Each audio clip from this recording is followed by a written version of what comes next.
Moteur ça tourne et action! À l'abordage!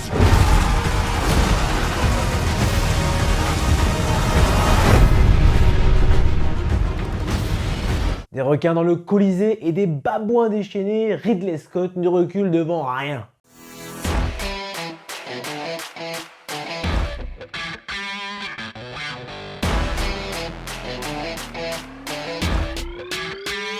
Salut, c'est Ludovic de Media Show, j'espère que tu vas bien et avant de débuter cette nouvelle vidéo, n'oublie pas de t'abonner à la chaîne YouTube mais également de la partager avec tes amis et tes proches. Aujourd'hui, c'est une question de Gladiator 2, réalisé par Ridley Scott qui sort donc 23 ans après le premier film de 2001 avec Russell Crowe. Pour lui succéder suite à la mort de Maximus, le réalisateur britannique choisit Paul Mescal dans le rôle principal. Mais alors, qu'en est-il de ce long métrage? Verdict d'appréciation de cette nouvelle médiacritique sans spoiler.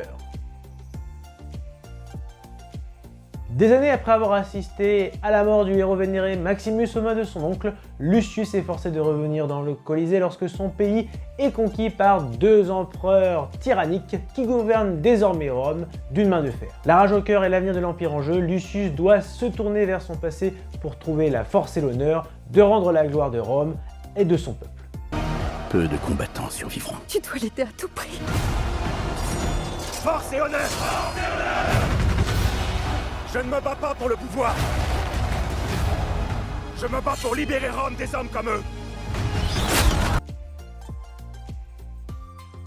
Une suite sans intérêt, c'est bien le véritable problème qu'il faut souligner. Hormis son caractère divertissant, j'y reviendrai dans un instant, pourquoi nous avoir proposé une histoire qui d'une part repose sur les mêmes idées que celle du premier volet, et de l'autre qui vient contredire son dénouement. En effet, la mort de Commode suggérait donc un retour de la République à Rome comme le souhaitait Marc Aurèle. C'était en soi une fin qui se suffisait à elle-même. Pour Gladiator 2, Ridley Scott en a donc décidé autrement et change ses plans par le biais d'un préambule textuel, faisant ainsi revenir de nouveaux faux empereurs qui, malgré leur caractère diabolique, n'égale pas le charisme de Joaquin Phoenix. Il tire donc sur la corde pour pondre cette nouvelle intrigue.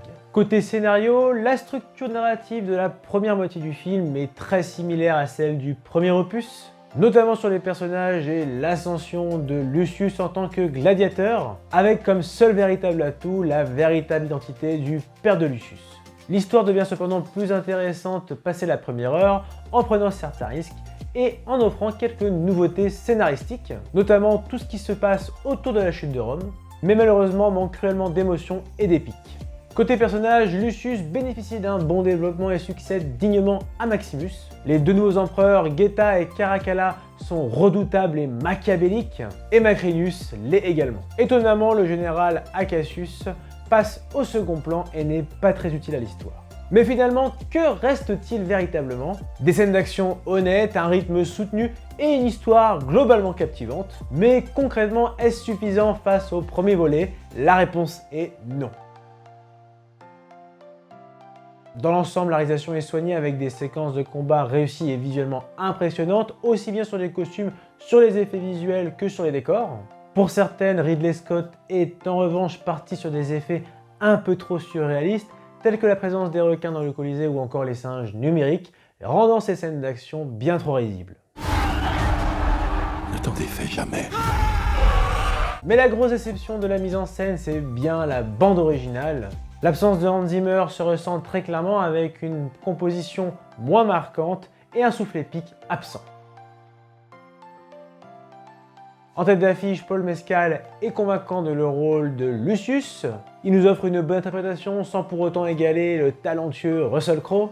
Mais c'est bien Denzel Washington qui lui vole la vedette, charismatique et impériale. Le reste du casting ne démérite pas. Pedro Pascal dans le rôle du général Acacius, Colin Nienzel dans le rôle de Lucilla, ainsi que le duo machiavélique porté par Joseph Quinn et Fred Hilchinger.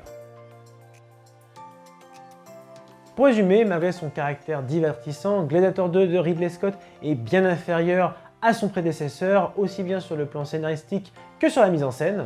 Ça manque cruellement d'émotion et le souffle épique est vraiment absent. C'est pour ça que je attribue la note de 12 sur 20.